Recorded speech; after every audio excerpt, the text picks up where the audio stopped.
I'm sorry, guys. This is completely ridiculous. This is way past my red line, especially for someone like AOC. Did you catch AOC lying on social media about her vote on Green's Israel funding amendment? She said she voted yes, but the record shows she voted no. I don't know how she's tried to defend herself on this, but it's an indefensible proposition for someone like AOC. Someone of AOC's status as like a leader of is supposed to be a leader of the left in this day and age, in this time and space, like there's no excuses. And I think like there are people from all different shapes, colors, from every other kind of background. I'm not even talking like there are people like Maddie Iglesias wrote an article today, I think, talking about how like Israel doesn't need our funds. Okay. I'm sorry. You can't get outflanked by Maddie Iglesias if you're AOC. Okay. It is completely unacceptable. It is completely unacceptable. And I'm shocked. I'm shocked that she's just not doing the thing that she does that leads her to make these decisions initially, which is listening and learning and doing standpoint theory and like hearing from all sides, right? Like this is the type of stuff that I think is just like really bad instincts. This is something that I've like criticized AOC on, especially when it comes to foreign policy before. And I'm like, I don't understand why she's just like doubling down on it. I don't get it. I genuinely don't understand it. Because like it is so obviously a bad move. It's ridiculous. Like this is the type of shit that you expect from like Chuck Schumer, you know what I mean? Not AOC. And yeah, it was everyone on the entire spectrum from, you know, RevComs and people like the ACP people, but like even liberals were like, what are you doing? mostly liberals love AOC, and even liberals were kind of in awe of her decision on this. And did she get AIPAC? No. Did Bernie vote the same way? It's in the House. Bernie's in the Senate, but I don't know what Bernie would have voted for if given the opportunity. But these guys try to make a distinction between defensive weapons and offensive weapons. Okay. This distinction does not matter. It does not matter. Let's get started on the AOC situation real quick. Does anyone have the initial thing that started it? Because this started off with a Marjorie Taylor Greene bill. Okay, it started off with a Marjorie Taylor Greene bill where she basically I think like put out a messaging bill. That was bullshit. Like it's a classic messaging bill, but it's no different than, I guess, like when Bernie Sanders puts out a messaging bill to deny weapons transfers to Israel in the Senate, you know what I mean? An amendment, sorry, not a bill.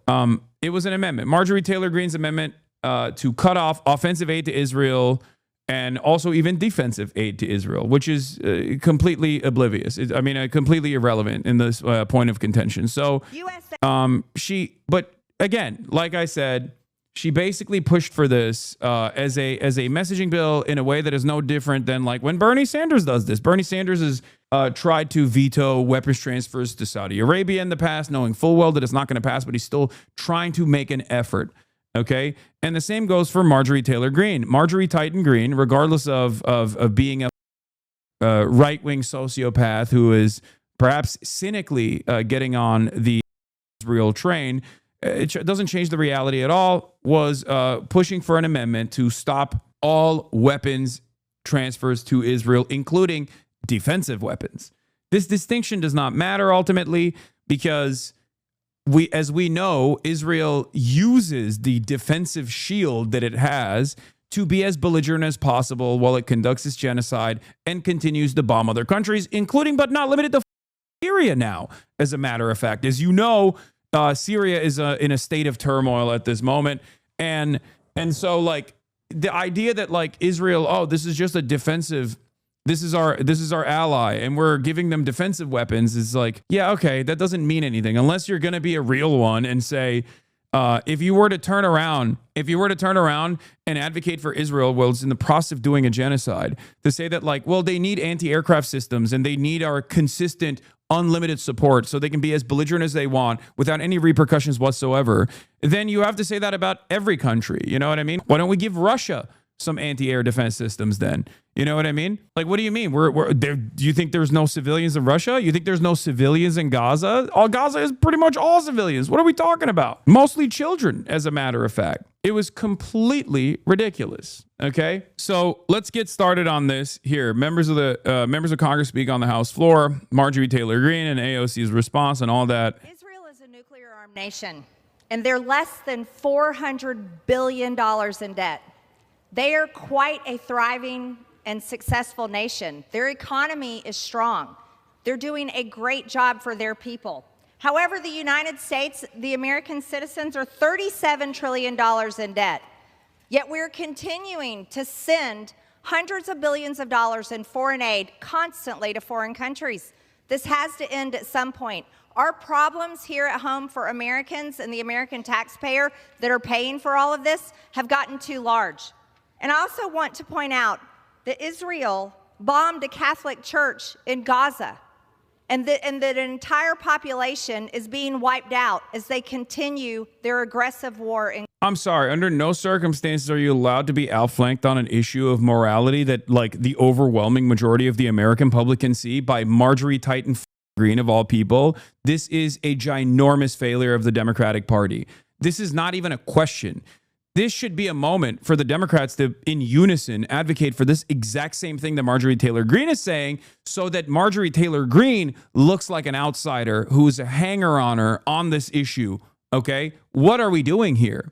Even from a cynical, cold, calculated framework, if you're just interested in the politics of it all, if you're just interested in winning, okay, the idea that you would allow someone like this psychopath to actually be the voice of moral clarity in American Congress is insane to me, okay? Obviously, we make different calculations here. We obviously consider this from the perspective of the humanity of the Palestinians that are being ruthlessly slaughtered here, okay, by the apartheid state of Israel. It's completely unacceptable. It is completely inappropriate. It is such a disastrous failure of epic proportions that the Democrats are allowing the Marjorie Taylor Greenes of the world and the Tucker Carlsons of the world to basically be the thought leaders on an issue that 80% of the public is on board with, okay? This is ridiculous. This is completely ridiculous. That's it. The Diddy-crats have did it again, okay? It makes no sense. It would be like if the Democrats were looking at the Epstein file saga and turning around and being like, let's not release them, actually. Trump is good on this issue, okay? It would be like that. You know, you have broad, unified support for serving justice to those who were involved with Jeffrey Epstein. And if the Democrats were just like coming out and being like, actually, nothing to see here. Haha, don't even do it. Don't even look at it. Look the other way, please. It blows my mind how bad the Democratic Party is. Oh my God. Not gonna lie, I thought you would defend her. What are you talking about? There have been plenty of instances where I've actually criticized AOC, specifically on this stuff. I am a fair assessor, okay? I grade politicians on a curve. I grade them as I match them up with what my expectations are of them, and my expectations are sound and reasonable. My expectations are not insane. I'm not demanding AOC do something above and beyond. I'm demanding that she does the bare minimum. But then also, I guess on top of that, be a thought leader, be a leader in this party, especially at a time when we know for a fact that the majority of Jews in New York, for example, voted for Zohran Mamdani over Andrew Cuomo. Zohran Mamdani was uncompromising in his anti-Israel position. As a matter of fact, he said he was going to arrest Benjamin Netanyahu. Okay? What are we doing? The proof is in the pudding. At this point, any politician that has their ear to the ground, that refuses to recognize how much this calculation has changed, is not doing it because they're oblivious. They're doing it because they want the conversation to shift. They are trying to lead people back into a pro-Israel position. That's it. Gaza. Now, we are heartfelt about the October 7th tragedy, that when people were killed, innocent people were killed. However, at some point, the United States needs to recognize that Israel is a strong country. They are nuclear armed, and they are capable of defeating their own enemies. It's right to stop funding this. It is unexpected. I will say it is unexpected. I know everyone will say AOC, I told you so, AOCIA, blah, blah, blah, blah, blah. Listen to me, okay? Many people who say that are completely oblivious to her past voting record, okay? There have been instances where she has voted consistently to like defend Israel and stuff like that, which is, again, a non-starter for many, for every congressperson pretty much. But today is different, okay? We are 2 years into a genocide, and the attitude has changed. The attitude and the opinion, the public opinion has changed. Okay, it's unacceptable. It is unacceptable after 2 years to still stand in defense of Israel, to say, oh, there's a difference between defensive weapons and offensive weapons. There is no difference. Very mad at AOC. I think people are misunderstanding this amendment vote, though. It's not selling out or being an agent or anything like that. It's likely a cynical attempt to fend off attacks in the future statewide, nationwide elections. Bizarre and out-of-touch risk aversion. Yes, bizarre and out-of-touch risk aversion. She ultimately voted against the funding package, but you can't fence-sit this, and the justification she gave doesn't make any sense. No, it doesn't make any sense. That's what I'm saying. Exactly. I'm not saying she's AOCIA or anything like that. This is someone who is refusing to read the room. And the irony here is that AOC is supposed to be a leader in the Democratic Party, a progressive voice in the Democratic Party. What are you doing? I'm not saying she's like compromised by AIPAC or whatever. That's not my opinion at all. My opinion is this is a profoundly bad political move. It is a profoundly bad political move. It basically shows that her political instincts are still, after a couple years of being in Congress, her political instincts, especially on this stuff, is so bad. Your expectations of AOC is what led you to be shocked several times over because you listened to her words and not her actions. What? No, that is incorrect. My expectations of AOC are working within the confines of the Democratic Party and being able to read the goddamn room, okay? I am an incredibly fair critic of AOC. You guys oftentimes, like you did with the Zoran endorsement, will go along with these narratives that like she is, CIA compromise, all this shit, okay? That's not the case. It's something worse than that. Ironically enough, it's silly. Let's see what Felix had to say. Truly and shockingly stupid. Beyond the nonsensical distinction between defensive and offensive weaponry, the state of constant warfare with neighboring countries is putting us in so many self-defense situations. Why is the one country entitled to free refills? It's insane. You would think it was the Bill of Rights. Israel has enough resources at its disposal for universal health care, a relatively gigantic military, and the Haredi Dole program. Do they just deserve free interceptor missiles more than other countries? I don't even think this is cynicism. AOC isn't a cynic. Stupid. A true cynic seeking to become the standard bearer of the electoral left would at least recognize the moment they're in. This is just pure idiocy and cowardice. That's what I mean. This is just a bad political decision for someone who wants to run for president. It is a bad political decision. It is the expectation. This is the expectation you would have. A bad political decision such as this one is supposed to come from the likes of Kamala Harris. It's not supposed to come from someone like AOC. Okay? It's just an incredibly bad political decision. I think she's 100% running for president in 2028 and thinks AOC doesn't even support defensive weapons. It's just too much heat and impossible to explain to ADL fed reporters, so is vibing through it, despite it making no sense. This, of course, doesn't justify the defense, but it's my read. Yeah, that's quite likely. But I think she's also such an article head that she's afraid of legitimizing MTG by voting on this. I think that Felix's assessment on this is entirely correct. She doesn't want to look like she's aligned with Marjorie Taylor Greene under any circumstance whatsoever. And she is way too beholden to like the old school woke, the old school woke people that work in these campaigns, that woke as a pejorative. Like, I mean, like rad libs, you know what I mean? People that are like, why would you go on the Joe Rogan Experience type people, which is just like, you need to be a shark. You need to be a shark. You need to be vicious. None of that stuff works anymore. We're in the post-Trump era, okay? That's it. Rad libs. Who gives a... It does not make any sense whatsoever. Anyway, so initially she said, where was it? Initially she said something along the lines of like, Marjorie Taylor Greene's amendment does nothing to cut off offensive aid to Israel, nor end the flow of U.S. munitions being used in Gaza. Of course, I voted against it. What it does do is cut off defensive Iron Dome capabilities while allowing the actual bombs killing Palestinians to continue. I have long stated that I do not believe that adding the death count of the innocent victims of the war is constructive to its end. That is a simple and clear difference of opinion that has long been established. This is an incredibly cowardly way to defend this decision, by the way. It would have been better off if she just said like I don't like Marjorie Taylor Greene and it's a cynical messaging bill or something. Even then it would have been cowardly for her to not vote for it. But it is ridiculous to say, oh, it's defensive weapons. What do you mean defensive weapons? Who gives a What are we talking about? Everyone at this point, especially someone like AOC, should be aware that Israel gets to literally do as much violence as possible because they know full well that we're always going to be footing the bill on the defensive side. Okay. It's not about like letting Israeli civilians die. This is not the case. Okay. The point is, if Israel feels like they are left unguarded, okay, or if they feel the pressure from BDS, for example, boycott, divestments, and sanctions on the state of Israel, then they will stop doing genocide. That's the whole point. It is the least violent means of stopping Israel. It is ridiculous.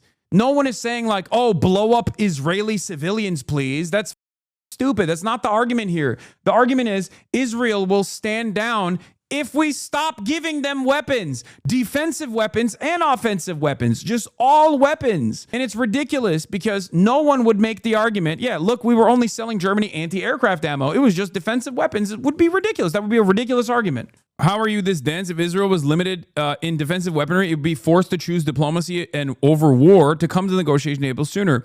You think it'd be this reckless in Gaza if it knew hundreds of rockets were headed its way? So short-sighted is the case. That's it. Like, this argument is not a real argument at all. This argument is an argument that you take if you are still trying to exist in the old world, okay?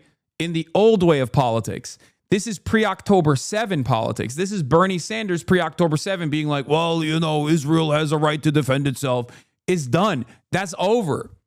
It's especially over for you. This position maybe is not over for like a Kamala Harris, but for you, you're supposed to be the room reader. You're not supposed to be tone deaf. You're not supposed to be tone deaf to the cries of the Palestinians. So I think it's just such bad politics. It is such bad politics. And then to make matters worse, she's also doubling, tripling, quintupling down on like attacking the left, which is only going to draw more enmity because like it's not even a good issue to criticize the left on. Because this is the one time when like liberals are on board with this. You know what I mean? This isn't like oh, why aren't you advocating for seizing the means of production and or why aren't you advocating to like do military intervention in Israel or something? You know what I mean? Like, that's not like the expectation here is for you, knowing full well that this bill is not even, this amendment is not going to pass, still as a strong advocate for human rights to turn around and say, I don't like Marjorie Taylor Greene, but I think that on this issue, we have to cut off weapons aid to Israel. That's it. Defensive, offensive, doesn't matter. All aid. That's what sanctions are. What are we doing? We're supposed to be advocates for boycotting and we are supposed to be advocates for boycotting the state of Israel, for demanding sanctions to the state of Israel, for demanding divestment from the state of Israel. This is a part of that process. If you can't even do that, then what are we doing? I'm sorry, guys. This is completely ridiculous. This is way past my red line, especially for someone like AOC, way past my red line. And the reason for why I say this, and I'm just some random commentator, okay? Who am I, right? I'm just some dumbass. Who cares what I have to say and think on this? But like, this is way past the red line for that reason, because none of these things are pushed for so we kill Israelis, okay? We push for this so that Israel cannot maintain its current campaign of bloodshed, unlimited bloodshed, because we all know that Israel will stop before it gets to a point where they put themselves in harm's way. It does not, like, this is bad policy. It's immoral. It's morally repugnant policy. Okay. But worse than that, it's bad politics. It's such bad politics. Okay. It's incredibly bad politics. In this day and age, in this time, to stand as a voice of progress, as a voice of the progressives in Congress, as someone who's most likely going to run for president. I've said this before about AOC, like she should never respond to Instagram and to people online. Okay. She should never do that. One takeaway here is that AOC is way too online. She's getting upset over the narrative among Twitter leftists and hyper focusing on the bad faith inaccuracies about her rather than the larger problem that she voted against defunding the Iron Dome. Google is free. If you're saying I voted for military funding, you are lying. Receipts attached. Drag me for my positions all you want, but lying about them doesn't make you part of the left. If you believe neo-Nazis are welcome and operating in good faith, you can have them. This, by the way, is the overall package, but she voted against the amendment. And not only did she vote against the amendment to cut off Iron Dome funding to Israel, but then also on top of that, she turned around and defended the position by claiming that this was, a way to stop civilians from being killed. Okay? A way to stop Israeli civilians from being killed. And it's like, that's not the point here. Okay? That's not the point at all. And also, on top of that, she's throwing her closest allies in Congress under the bus. If you believe neo-Nazis are welcome and operate in good faith, you can have them. Rashida Tlaib and Ilhan Omar and Summer Lee voted for this. Is Rashida Tlaib, Ilhan Omar, and Summer Lee saying, like, we love neo-Nazis? That doesn't make any sense. That doesn't make any sense. And Al Green, too. Al Green as well. Is Al Green on board with neo-Nazis? No. Why is Al Green, a long-standing, old Democrat, old school Democrat, why is Al Green on board with this amendment, but AOC is not? It is completely unacceptable. Okay? Every single person in the Progressive Caucus should be on board with this. Greg Kazar should be on board with this. Every single person in the Progressive Caucus, including AOC, should be on board with this. This is completely unacceptable. Okay? This is not a single issue thing. Okay? Not that it matters. It's a genocide, so obviously being single issue on the genocide is perfectly fine. But this is this is yet another instance where it's both bad policy and bad politics. Okay? It's good policy to cut off weapons transfers to Israel entirely. Okay, that is the only way that Israel will be forced to stop. It's good politics to be anti-Israel in this day and age. Not only is it moral, but it's also good politics because that's what people want. It is a way to communicate earnesty. That's why cynical actors like Marjorie Taylor Greene take advantage of the lack of interest in the Democrats here and make themselves look like leaders in this movement. I think they're not entirely wrong that the pulse of the country is not yet at the removed defensive system stage. They will get there eventually, but this stupid fence sitting makes no one happy. No, that's ridiculous. There's a way to communicate this, okay? There is a way to communicate this. You're wrong, okay? I think Marjorie Taylor Greene is unironically closer to the pulse of the average person than AOC is on this issue. It is shocking to say. You are wrong. Americans don't want any aid going to Israel. What are we talking about? Anyone that doesn't read the writing on the wall here is basically still operating on the old guard way of thinking.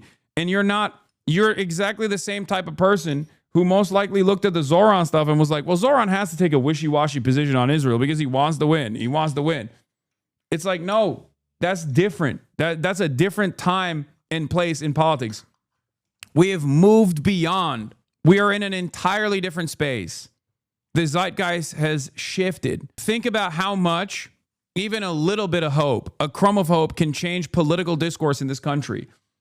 Post-Zoran, think about how every single person has recalculated. You got like the Andrew Schultzes of the world being like the Democratic Socialists are the only America First party. Like, think about that. How did that happen? How did that happen? How did we get to a position where the Democratic Socialists are seen as like the saviors of the Democratic Party by a broad Democrat Party voters and the base of support? The Deborahs, the Barbaras, all of these people have decided that saying does not matter. And now MAGA is dominating the Israel tip. It's crazy. With AOC's recent vote, this is worth consideration. Will clocked it too. Given AOC's most recent statements, I now fully believe Bernie Sanders and AOC purposely ducked the full interview they told us on they give him. I don't buy that they were running behind on schedule or whatever. I never did. I think they used him. Will clocked it too. That situation was weird. I was willing to give the benefit of the doubt, but come on, this is no shade to Hasan, and I could be wrong. But my instinct from that whole interaction was that they used him for his audience and never planned on giving him the push, giving him time to push him on anything. I don't think that's the case. But I mean, look, it's, I haven't had them on since then, so who knows? No, they had a speech. I don't think it's the case for this particular situation. I will continue to try to have them on.